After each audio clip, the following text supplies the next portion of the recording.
आयूब आयूब अध्याय 1। आज हम बाइबल की एक महत्वपूर्ण पुस्तक आयूब का अध्ययन आरंभ करने जा रहे हैं। पुराने नियम में आयूब की पुस्तक का अध्ययन हमारे लिए एक अनूठा अनुभव होगा। जैसा कि आपको पता है, पुराना नियम 3 भागों में विभाजित है। प्रथम 5 पुस्तकों को पंच ग्रंथ कहते हैं, जो नियमों एवं व्यवस्था से संबंधित है। दूसरे भाग की पुस्तकों में इस्राएल राष्ट्र का इतिहास, जो मिस्र से निर्गमन और कनान देश में एक राष्ट्र के रूप में बस जाने से संबंधित है। उनके इतिहास में बाबुल की बंधुआई से अपने देश में पुनः लौट आने तक का विवरण दिया गया है। ये इतिहास 400 ईसा पूर्व तक का विवरण हमें देता है। जिस भाग के अध्ययन में आज हम प्रवेश करने जा रहे हैं, वो पुराने नियम का तीसरा भाग है, जिसे कविताएं कहते हैं। इन पुस्तकों में आयूब, भजन संहिता, नीति वचन, सभा उपदेशक और श्रेष्ठ गीत की पुस्तकें शामिल हैं। ये इब्रानी भाषा की कविताएं हैं। इब्रानी भाषा की कविताएं अन्य भाषाओं की कविताओं से भिन्न होती है, क्योंकि इनमें लय नहीं होती, परंतु समानांतर विचार होते हैं। उनका साहित्य एवं कविताओं में ना तो शब्दों का तालमेल में होता है और ना लय में होती है, परंतु विचारों में होती है। उनके समानांतर विचार ही उनकी कविताओं की लय होते हैं। उदाहरण के लिए, धर्मी जन का मार्ग और दुष्ट का मार्ग। धर्मी फूले फलेंगे, परंतु दुष्ट का नाश होगा। इस प्रकार आप देखते हैं, विचार एक दूसरे से विपरीत होते हैं। दूसरी ओर आप ये भी देखेंगे कि विचार परस्पर समानांतर होते हैं। जैसे यहोवा का मार्ग उचित है, यहोवा का मार्ग सच्चाई है, सत्य है, यहोवा का मार्ग धार्मिकता है। इस प्रकार विचार परस्पर समानांतर भी होते हैं। कविताओं के संग्रह में आयूब की पुस्तक प्रथम पुस्तक है। इस पुस्तक को उत्पत्ति से भी पुराना माना जाता है। यद्यपि उत्पत्ति की पुस्तक आयूब से पूर्व के इतिहास का उल्लेख करती है, तथापि उत्पत्ति की पुस्तक में आयूब नाम आया है और निस्संदेह वो व्यक्ति यही आयूब है। इसका अर्थ ये हुआ कि आयूब इब्राहिम का समकालीन था, नूह की पीढ़ी से केवल 2 पीढ़ी बाद। इस प्रकार आयूब की पुस्तक जो सबसे पुरानी है, इसमें प्राचीनतम मनुष्यों के विचार हैं। ये विचार उस युग के हैं जब मनुष्य ने लिखना सीखा था। हम ये भी देखते हैं कि मनुष्य आरंभ ही से एक सा है। यद्यपि आज हमारी संस्कृतियां बदल चुकी है, समय बदल चुका है, परंतु वे समस्याएं जो आयूब की थी, आज भी हमारे सामने ज्यों की त्यों खड़ी है। जिन आवश्यकताओं का वर्णन आयूब की पुस्तक में किया है, वे आज भी मनुष्य की आवश्यकताएं बनी हुई है। आयूब की पुस्तक में हमें एक ऐसा व्यक्ति का चरित्र देखने को मिलता है, जो जीवन में इतना अधिक दुर्बल हो गया था कि उसकी देह में केवल जान शेष रह गई थी। संभवतः मानवीय इतिहास में ऐसा कोई व्यक्ति नहीं हुआ होगा जो आयूब के समान दुर्दशा का शिकार हो। आयूब का जीवन नाम मात्र का जीवन रह गया था। जीवन की जो मौलिक आवश्यकताएं होती है, वे भी आयूब से छीन ली गई थी।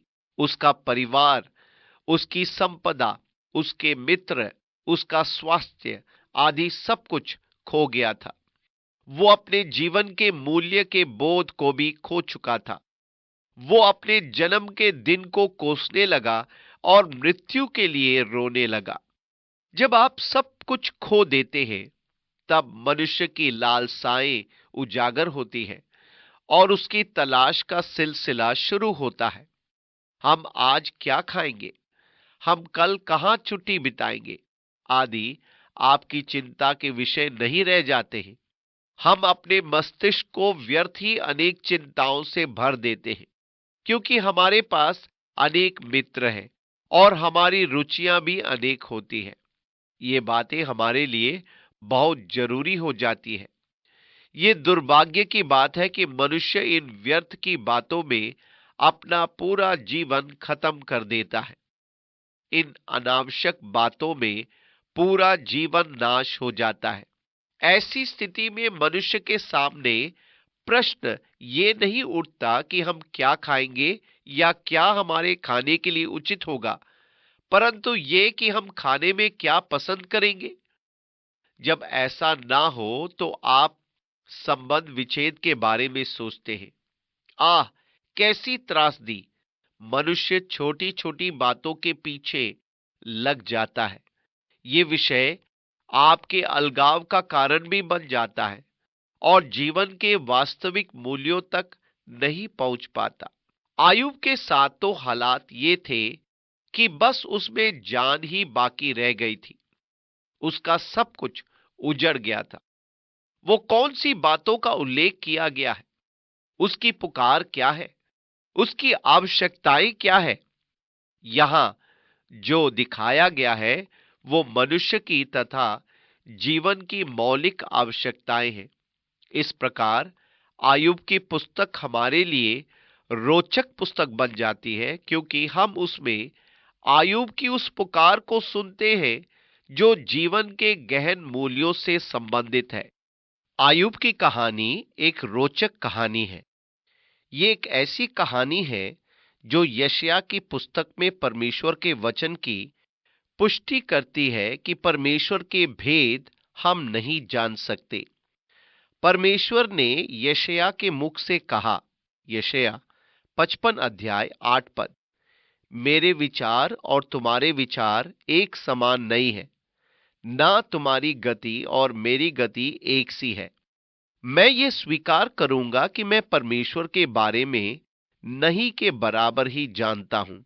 यही कारण है कि मैं उसकी उपासना करता हूं। यदि मैं इस बारे में सब कुछ समझ लूं तो वो मेरे बराबर हो जाएगा। तब मैं उसकी उपासना क्यों करूंगा? क्योंकि वो इतना महान है। बुद्धि, ज्ञान और समझ में वो अपरंपार है। इसलिए मैं भय और श्रद्धा से पूर्ण होकर उसकी उपासना करता हूं। वो मेरी समझ के अनुसार काम नहीं करता है और ना ही वो मुझे समझाता है कि उसने ऐसा क्यों किया, जबकि मैं उसे कहता हूं कि वो मुझे समझाएं, परंतु वो ध्यान भी नहीं देता है। वो तो मेरी आपत्ति करने के बाद भी अपना काम करता है, परंतु मैं तो उसके कामों को सराहता हूं, क्योंकि मैंने बहुत पहले से जान लिया है कि मैं कुछ नहीं जानता हूं। मैं तो उस श्रेणी में आता हूं जिसका वर्णन शेक्सपियर ने किया। मनुष्य, बेचारा मनुष्य, अपने सर्वोत्तम ज्ञान में भी कैसा अज्ञानी है। मैं भी ये देखता हूं कि मेरा सर्वोत्तम ज्ञान भी अज्ञान ही है। इस कारण मैं अपना जीवन और अपनी इच्छा परमेश्वर और उसके ज्ञान को समर्पित कर देता हूं और आभार व्यक्त करता हूं। प्रभु, मैं तो समझ नहीं पाता कि तू क्या कर रहा है। मैं पसंद तो नहीं करता कि तू क्या कर रहा है, परंतु ये अवश्य जानता हूं कि जो तू कर रहा है वो सबसे अच्छा ही है। अतः करता रहे। मेरी इच्छा नहीं, तेरी इच्छा पूरी हो। पुस्तक के आरंभ में आयुब की पृष्ठभूमि दी गई है। आयुब अध्याय 1 पद 1। उस देश में आयुब नाम एक पुरुष था। जहां कहीं भी वो देश रहा हो, आयुब के बारे में कहा गया है कि पद 1 में आगे लिखा है, वो खरा और सीधा था और परमेश्वर का भय मानता और बुराई से परे रहता था। आयुब एक अच्छा व्यक्ति था। वो परमेश्वर से प्रेम रखता, उसका भय मानता था और बुराई से दूर रहता था। अध्याय 1 पद 2 और 3। उसके 7 बेटे और 3 बेटियां उत्पन्न हुई। फिर उसके 7,000 भेड़ बकरियां, 3,000 ऊंट, 500 जोड़ी बैल और 500 गदहियां और बहुत सी दास दासियां थी।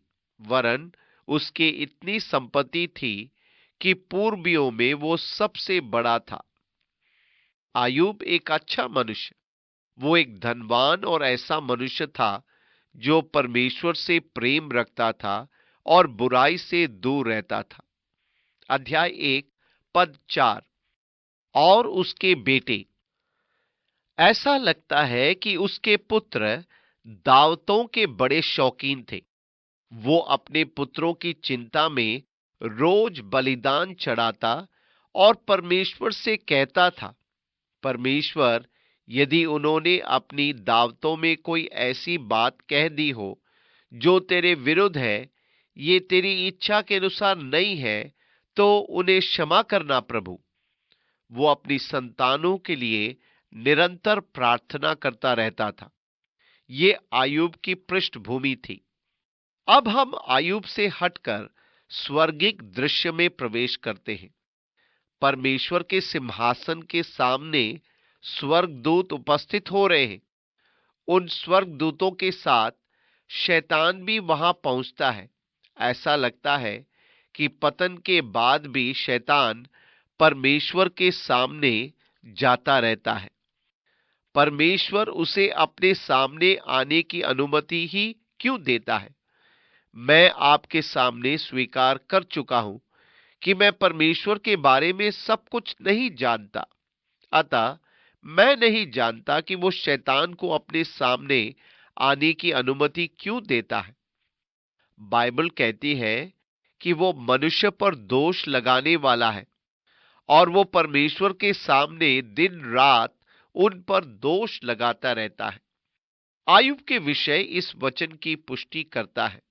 जब परमेश्वर आयुब की प्रशंसा करता है तब वो तुरंत दोष लगाता है। परमेश्वर के सामने जब वो आया तब परमेश्वर ने उसे पूछा, तू कहां से आता है? उसने कहा, पृथ्वी पर इधर उधर घूमते फिरते और ढोलते ढोलते आया हूं। परमेश्वर ने उससे कहा, अध्याय 1 पद 8, क्या तूने मेरे दास आयूब पर ध्यान दिया है? परमेश्वर गर्व से कह रहा था कि पृथ्वी पर उसका भय मानने वाला एक मनुष्य है जो बुराई से दूर रहता है। ये मेरा दिलचस्प शब्द है, ध्यान दिया है। इसका मूल शब्द सेनाओं में प्रयोग किया जाता था, जिसका तात्पर्य होता था कि किसी स्थान पर आक्रमण करने से पूर्व उसका सर्वेक्षण करना कि उसके विनाश हेतु अनुकूल रणनीति तैयार की जाए। उनके नगर द्वारों को खोलने और बंद करने की विधि, लोगों के आवागमन की रीति की नगर का कौन सा द्वार आक्रमण के लिए आसान है। इब्रानी के उस शब्द का अर्थ यही है। अतः परमेश्वर शैतान से पूछता है कि तूने आयूब का सर्वेक्षण करके देख लिया है कि तू उस पर कहां से आक्रमण करेगा? वो मेरा भय मानता है और बुराई से दूर रहता है। शैतान ने डरते हुए कहा, हां, ध्यान दिया है। शैतान ने केवल ध्यान ही नहीं दिया परंतु आयूब के बारे में अपना दृष्टिकोण बना लिया था। उसने कहा, क्या आयूब परमेश्वर का भय बिना लाभ के मानता है? क्या तूने उसकी और उसके घर की ओर जो कुछ उसका है, उसके चारों ओर बाड़ा नहीं बांधा? तूने तो उसके काम पर आशीष दी है। मैं तो उसके निकट पहुंच ही नहीं सकता हूं। परमेश्वर अपनी संतान के चारों ओर बाड़ा बांध देता है। भजन संहिता 91, 11 और 12 पद, क्योंकि वो अपने दूतों को तेरे निमित्त आज्ञा देगा कि जहां कहीं तू जाए वे तेरी रक्षा करे। वे तुझको हाथों हाथ उठा लेंगे, ऐसा न हो कि तेरे पांव में पत्थर से ठेस लगे। ये परमेश्वर का बाड़ा है जो हमारे चारों ओर है। शैतान इसी के लिए शिकायत कर रहा है। अपना हाथ बढ़ाकर जो कुछ उसका है उसको छू, तब वो तेरे मुंह पर तेरी निंदा करेगा। उसकी संपत्ति देश भर में फैल चुकी है। परमेश्वर ने शैतान से कहा, सुन, जो कुछ उसका है वो सब तेरे हाथ में है, केवल उसके शरीर पर हाथ न लगाना। अध्याय 1 पद 13 से लेकर 18 तक।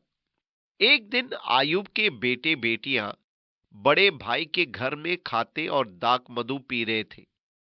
तब एक दूत आयूब के पास आकर कहने लगा, हम तो बैलों से हल जोत रहे थे और गदहियां उनके पास चर रही थी कि शबा के लोग धावा करके उनको ले गए और तलवार से तेरे सेवकों को मार डाला, और मैं ही अकेला बचकर तुझे समाचार देने को आया हूं। वो अभी ये कह ही रहा था कि दूसरा भी आकर कहने लगा कि परमेश्वर की आग आकाश से गिरी और उससे भेड़ बकरियां और सेवक जलकर भस्म हो गए, और मैं ही अकेला बचकर तुझे समाचार देने को आया हूं।